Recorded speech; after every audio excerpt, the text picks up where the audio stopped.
Mrs. Maisel went to my high school, not in real life, but in the show, so I always felt an affinity with her. Hi, I'm Julie Satow, and I'm the author of When Women Ran Fifth Avenue, and today I'll be discussing department store scenes in movies and TV. Once we get them into the store, the rest is kind of up to you. Mr. Draper, our store is 60 years old. We share a wall with Tiffany's. Honestly, a coupon? I love it.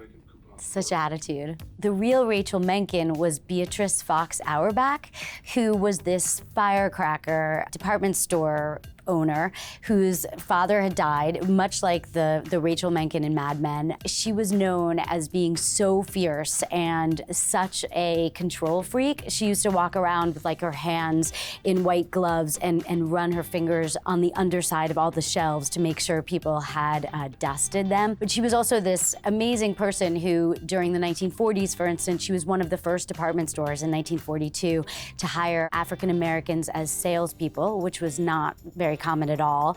And her store was the biggest store in Connecticut, in Hartford. It works for Chanel. Menken's is not Chanel.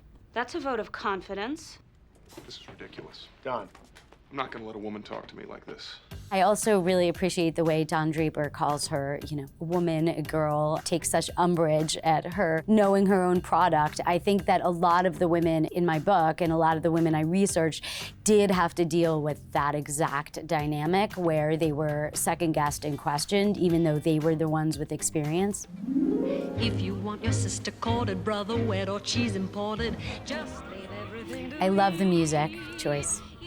This is B. Altman's, which was one of the first department stores to actually open along Fifth Avenue. It was a very fancy department store. There were mail shoots. People definitely corresponded with stores via mail, requesting things, especially if you didn't live in New York. You could also call the stores, for instance, as these women are answering all the phones and directing them to various salespeople or managers. You could call in your orders. You could specify what you wanted. You might see it in a newspaper advertisement and say, I saw you were advertising this pair of gloves and I want it in this color, and they would send it to you. Be Altman, where may I direct your call? I will connect you. Be Altman, where may I direct your call? I will connect you. Be Altman, where may I direct your call? This was in the era before we had direct telephone lines, so you would call the central operator, which is what these women are doing here, and they would put you through to the various lines. So it was hard work, it was confusing, and it was crazily busy, although like most things with TV, I definitely think this is a little bit of an exaggeration. I don't think they were dealing with quite so many calls. Try manning the Revlon counter on a free makeover Friday. Makeup counter? Yep. You were in the show. What's it like? I hear there's music and lunch breaks and air. It is all of that and more. It's true that there definitely was a hierarchy to the sales jobs at department stores, and being in the basement and working the telephones was not the most glamorous position. It was probably one of the least glamorous, but being at the counter, at the makeup counter, was definitely one of the higher positions you could have as a saleswoman. The more expensive the items were that you were selling, the more money you would make. So yes, being a makeup girl selling lipsticks was definitely considered really glamorous. But until then, be Altman, where may I direct your call? I feature in my book a lot of stories of saleswomen who began as dust girls, for instance, just dusting merchandise, all the way to becoming buyers. Buyers were the most powerful positions. They actually would take trips to Paris. They would decide what would be bought in the various departments. So if you were a buyer for dresses, you would go and watch all the fashion shows and decide which dresses you wanted to order for your department. So that was the top, the highest echelon position. And certainly there were women who started out at the very bottom and made it to buyer. That was part of what was so amazing about the world of department stores, because that's really unusual for women, especially in these years, to be able to have those kind of careers. And buyers would make a significant amount of money. They could make the equivalent of, $200,000 a year.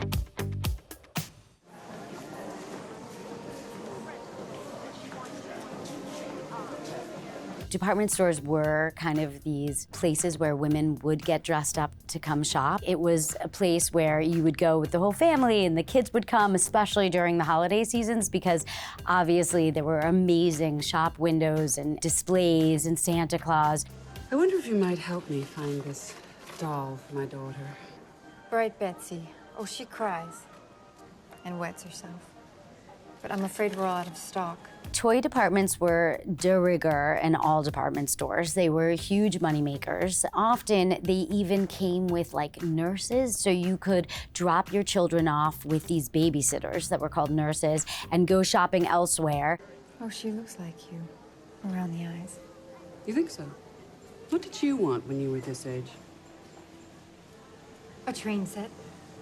Okay, obviously there's other dynamics going on in this movie, but definitely shop women, shop girls, were very helpful back then and super knowledgeable, so it's not totally crazy that she would help her pick out a doll with a lot of, you know, personal interaction like that. Being a saleswoman, or a shop girl as they were known back then, was definitely a very good job. It often came with like training. You could rise through the ranks, you could take courses, they would sometimes pay for you to go to school afterwards. The hours were really long, usually, but department stores had their own dining rooms. They often had their own recreation areas. So after your shift or during your shift, you could go get a free lunch. You could go, you know, throw a ball around on the roof. A lot of them had like yards up top. So it definitely had its perks, but it wasn't all perfect.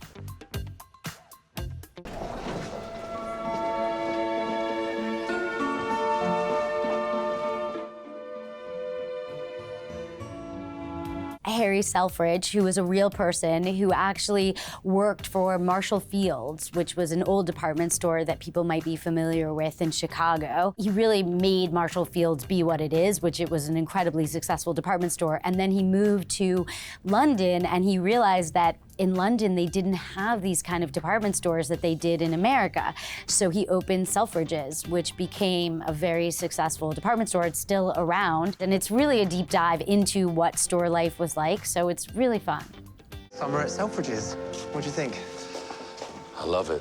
What I love about the show is that it really does show how glamorous and beautiful department stores once were, how they were this world of fantasy where you could really buy anything. You could even have any service you want, from a marriage plan to a funeral. So it really kind of evokes that feeling, that atmosphere.